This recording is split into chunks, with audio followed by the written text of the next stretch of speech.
Hello, everyone. Welcome to Foresight Space Group. Today, we're really lucky. We have Arushi Nath with us. For something a little different, we have a Foresight Prodigy Fellow presentation. So we're really excited today. She'll be talking about a citizen science approach to planetary defense.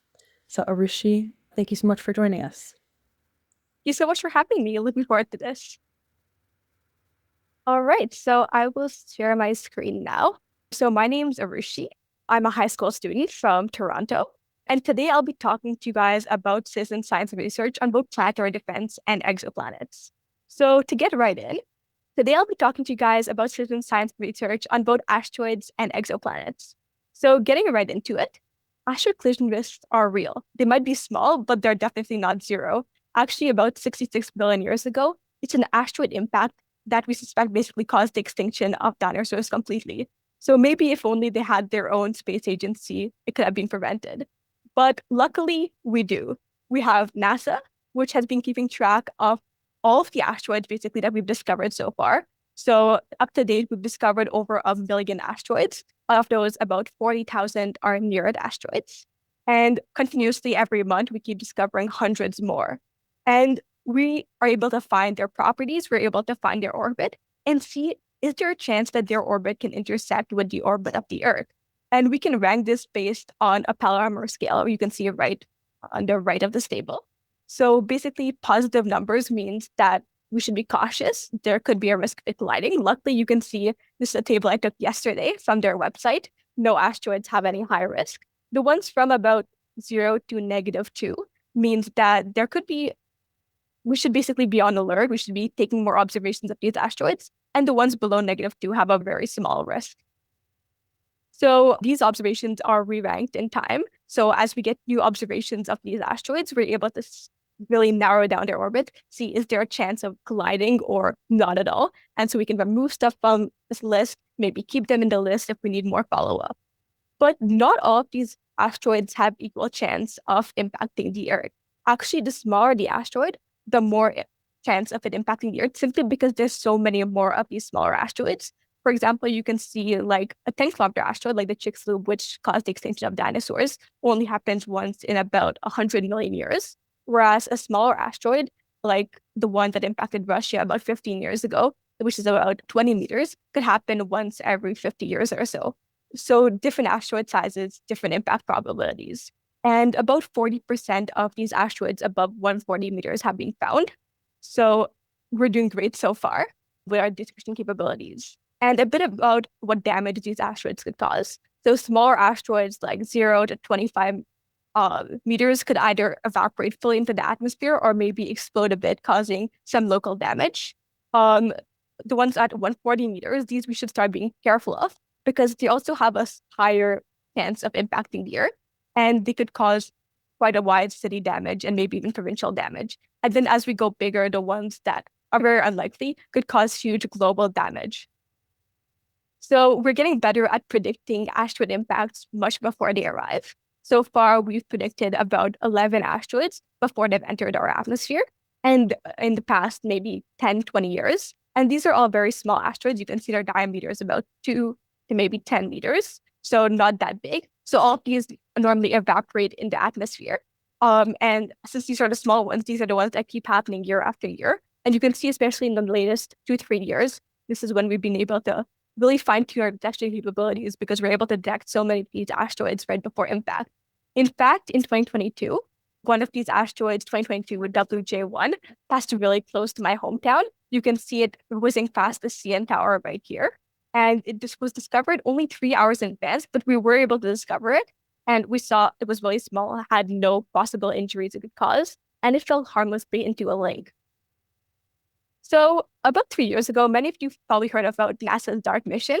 It was a mission where basically they thought, what if one of these asteroids were actually on collision course with the Earth? And what if they could cause big damage? What if it was a bigger asteroid? What would we do?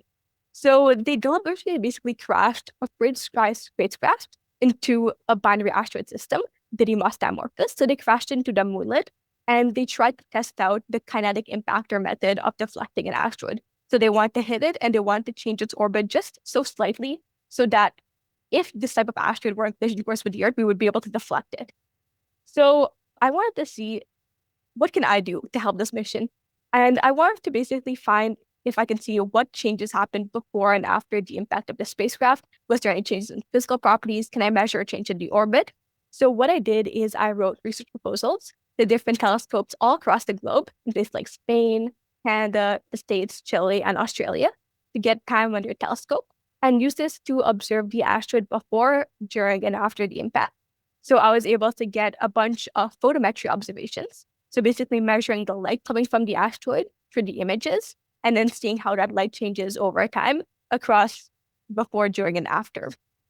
And then I followed a few steps of methodology to be able to find the physical properties just from this light. So from my images, I was able to first find all known objects, so all my known stars. These would act as comparison stars later on, and find the asteroid in the image. And then I created apertures of different sizes around the asteroid to measure its brightness. So an inner aperture to measure the pixel brightness of the asteroid itself, and an outer analyst to measure the background noise, and I was able to subtract the two to find the asteroid brightness. Then, using the known stars I had found earlier, I selected a few as comparison stars. So I want to make sure that these stars were similar in size to the asteroid, and they weren't variable stars or anything that would cause them to change brightness. And these comparison stars are really useful to basically account for any weather condition changes. Like if there's clouds passing over, these changes in brightness will affect the comparison stars as much as the asteroid. And then finally, after that, I applied offsets to account for the motion of the asteroid, because the asteroid is also moving away or towards us, causing a change in brightness, which is different from its own intrinsic physical properties. So I subtracted the changes due to its orbit. So I applied 3 different offsets to get its absolute magnitude. And then once I had the actual brightness of the asteroid, I was able to do this to all of my images and then create light curves of the asteroid. And you can see above, this is how the light curve of an asteroid normally looks like, especially the smaller asteroids. Because they're irregular in shape, as they rotate, different sides reflect light differently. And this causes 2 maximas and 2 minimas in their light curve. And I was looking for these when I was trying to find what the physical properties were. And in addition, this asteroid system was special. It was a binary asteroid, which meant that there's 2 asteroids orbiting around each other. So I can also find their mutual orbit, so how long it takes for the smaller one to complete an orbit around the bigger one, by first subtracting this rotation period from the main light curve and then repeating this process to find what the secondary orbit could be. So I was able to find the physical properties of the asteroid, like the absolute magnitude to be about 18, size just over 800 meters. And then I was able to find the rotation period using congruent modulo. So just by testing out different rotation periods and calculating the root mean square error from the curve fit, and I found the rotation period was 2.26 hours, and it did not change after the impact. However, it wasn't supposed to, since it was the moonlet that was changing orbit. So then I applied the same algorithm towards the moonlet, so to find a mutual orbital period. And I found a 35-minute decrease in the mutual orbital period right after the impact. And these matched very well with results from NASA. So the mission in whole was successful, and we were able to change the orbital period of an asteroid, which was amazing. And one of the best parts was afterwards being able to present all my research to first the NASA team and the DART team, which actually was the team behind creating this mission. And then I got to present my research at the Planetary Defense Conference and also publish it in 2 peer-reviewed papers. So what's next? So through this project, I was doing a lot of dense observing. So observing for a concentrated 4 or 5 hours, observing the asteroid every minute or 2. But dense observations are limited. We don't have enough telescopes to be pointing at every single asteroid that we know and continuously getting dense observations. So that's where sparse observations can come in. So these are observations from sky surveys like Gaia, ZTF, Atlas, and they're all pointing at the sky, doing a sky survey. So that meant it's very likely that this asteroid would have at least 1 or 2 images inside the sky survey.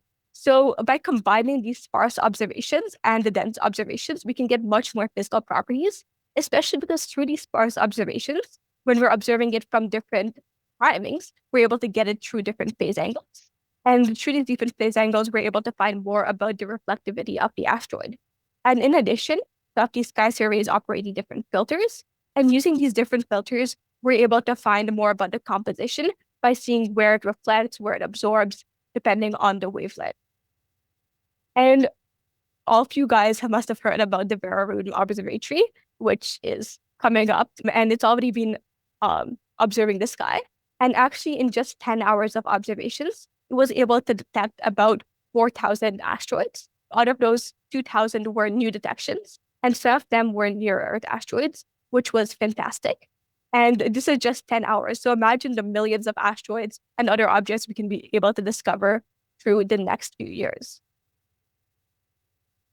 So what I did is I decided to combine both this dense and sparse observations to be able to characterize asteroids where maybe we don't have enough time to point these huge telescopes at them. So here's a few examples of phase curves I was able to create. So basically looking at the brightness over different phase angles for a few targets, for example, Lucy mission, and then a few binary asteroid targets and some understudied asteroids. And my next step right now is going to be to merge it with the Vera Rubin pipeline, which will be able to observe so much of the sky to be able to continuously improve these phase curves to improve the physical properties of these asteroids. So this was fantastic. But in addition, for getting dense observations, writing research proposals to different telescopes wouldn't be enough, especially if I wanted continuous observations over multiple nights across the whole year. So I would like to give a huge thank you to the Masterson Foundation for giving me a grant to build my own remote telescope in Spain. And basically for encouraging me to be able to pursue the next steps of my passion. So a bit about my remote observatory. So it's located in Nerpio in Spain, right atop of a mountain, and it's hosted by Astrocamp. So I'm able to get a dome. I'm able to make sure that it's protected during bad weather. And I have a 12-inch RC telescope with an ASI 2600 camera. And right after it was set up, I got the observations needed to get an MPC code because that would be needed for my asteroid observations. And then since then, I've been able to provide citizen science collaboration with the IWAN. One of their targets was the 2025 FE22. And this was an asteroid that was discovered very recently, and it had a close approach about a month ago. And I was able to point my telescope at this object and get time series observations over 3 nights. And through this, I was able to find the rotation period of the asteroid and share the data. So what's next?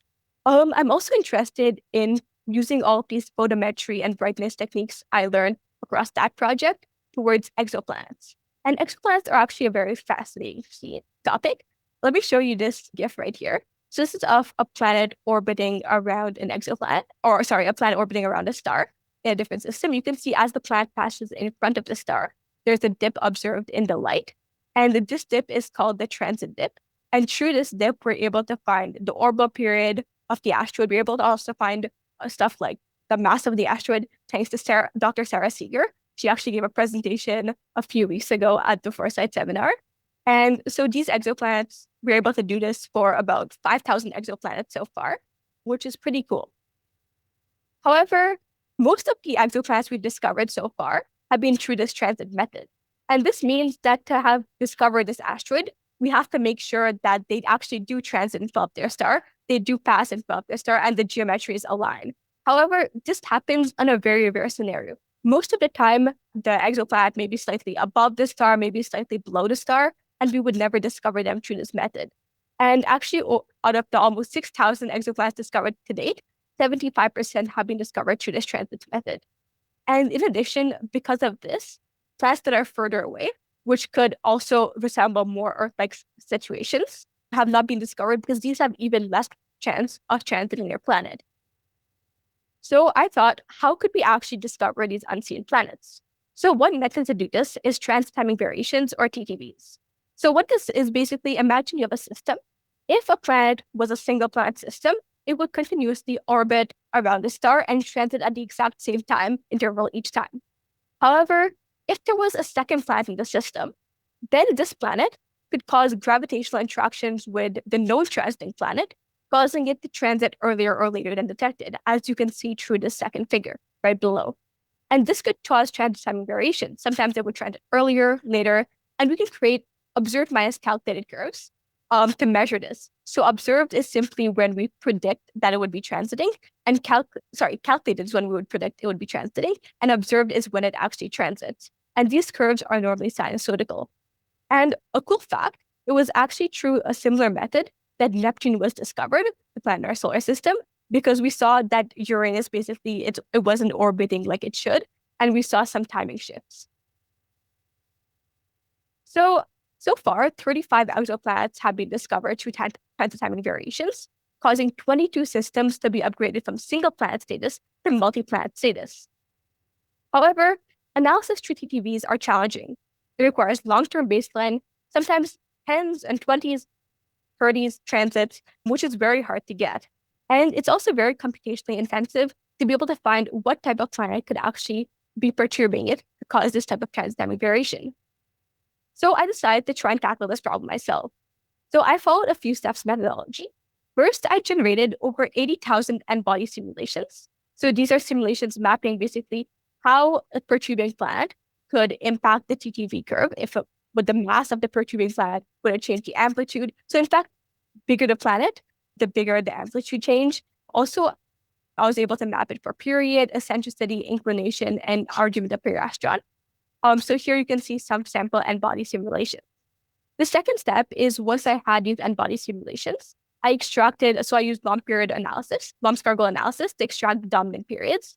So I extracted the dominant TTV signal, which is caused by resonance between the two planets, especially when they're near integer ratios. For example, one planet is completing an orbit in 10 days, while the outer perturbing planet is completing an orbit in about 20 days. So that could cause very high resonance signals impacting the TTV signal. In addition, there's two other signals, the synodic signal, which is caused by the conjunction between planets. And this is a signal that, while it has a smaller amplitude, it happens much more frequently. And in addition, there's the apsidal precession. So this is caused by the precession that basically shift in the orbits of the planets over decades or even centuries. And so this is a huge period. So it doesn't happen very often, but the amplitude can be huge. So the third step, once I had my n-body simulations, I had the period. I wanted to be able to train my algorithms to discover what type of perturbing planet could have caused this TTV. So to get initial priors, I used random forest machine learning algorithms. And I found that bidding by orbital period and eccentricity improved my accuracy a lot because it changes exponentially, sometimes linearly, sometimes. So breaking it up helped a lot. And then finally, to fine-tune my initial estimates and get clear parameters, I used Bayesian estimation. So I basically ran an MCMC over about 10,000 steps. And I was able to explore the parameter space fully and also make sure I was able to find any degenerate solutions that might be there. Because degeneracy is a big issue, and that's why I needed so many n-body simulations. Because, for example, a high mass and low eccentricity planet can cause a very similar TTV signal as a low mass and high eccentricity one. So through this, I was able to find all of my possible degenerate solutions. So a few results. By mapping all of my 80,000 n-body simulations, I was able to see how each parameter individually affects the TTV curve. For example, as I mentioned, near resonances, the TTV amplitude increases exponentially. For example, near 3:2 and 2:1. In addition, eccentricity and mass both cause an increase in TTV curve, which is very similar, which is what leads to degeneracy. And finally, I also looked at the period of this TTV, and I found that closer to resonance, this TTV increases exponentially. Second, I decided to explore the synodic signals to be able to resolve the mass eccentricity degeneracy, because they have a very interesting property. The period of the synodic signal is mass and eccentricity independent, while its amplitude is mass dependent. So by combining the two, I was able to basically narrow down the mass of the object, the exoplanet, and through this, I was able to resolve my degeneracy. And I decided to test this algorithm on a system, Kepler-46c. So this is a two-planet system. So we have our main planet, and then we also have another planet orbiting around the system, but this planet does not transit. So I was able to get about 30 mid-transit timing observations of this asteroid through the Kepler telescope. And I was able to analyze them, and I found the TTV curve. You can see it's a high TTV signal. And through this, I ran my algorithm. So I created my n-body simulations, and then I was able to run my random forest, and then MCMC. And I found the parameters to be about 57 days in the orbital period, and with the eccentricity very close to zero, and a mass of about 110 Earths. So quite a big object. And these parameters meshed very well with NASA. So what makes my algorithm a bit different than others? Since I used an approach of both machine learning and Bayesian inference, I'm able to narrow down the parameter space very quickly, leading to about 10 times faster or 8 times faster convergence. And in addition, since I have my own remote telescope, what I've been doing is I've been using it to observe some of these asteroids of interest, exoplanets of interest, where we think there might be TTV signals, which could be caused by a planet. So far in the past few months, I've been observing about over 25 transits of these different exoplanet systems. So what's next? Well, there's many new citizen science opportunities are coming up. For example, there's the European Space Agency Hera mission, which is basically a follow-up to DART mission to see what the long-standing impacts of the mission on the Didymos system is. There's also the OSIRIS Apex mission, which will be studying Apophis, coming out in a few years from now. And I also want to give a short mention to the Schwarzkopf Prize for Planetary Defense. So it's coming up, the deadline for this is coming up soon. So if any of you guys are really interested in planetary defense, I would suggest you apply. It's meant for graduate students.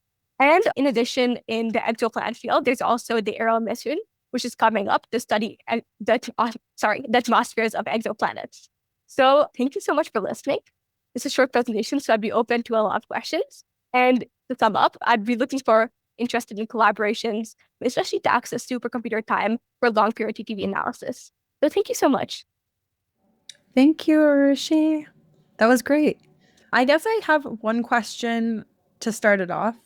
I'm wondering, you focused a lot on a specific asteroid in your work at the beginning of your presentation. I forgot the name.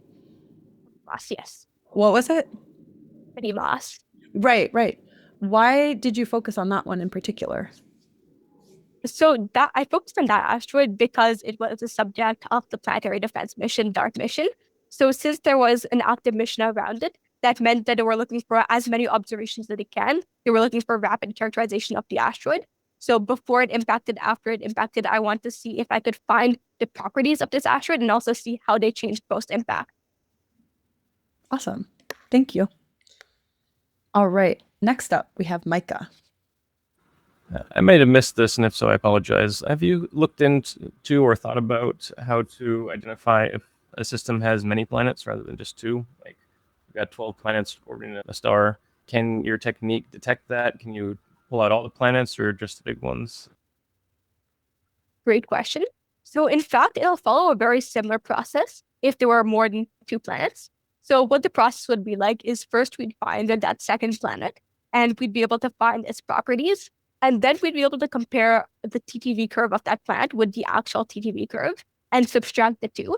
And using the residuals, we'll be able to move on if there's a third planet, a fourth planet, a fifth planet. Because normally what happens in these systems is that it's one of the planets that are causing the most TTV signals, especially because normally it's pairs of planets that are in resonance. So most of the signals would be caused by one planet.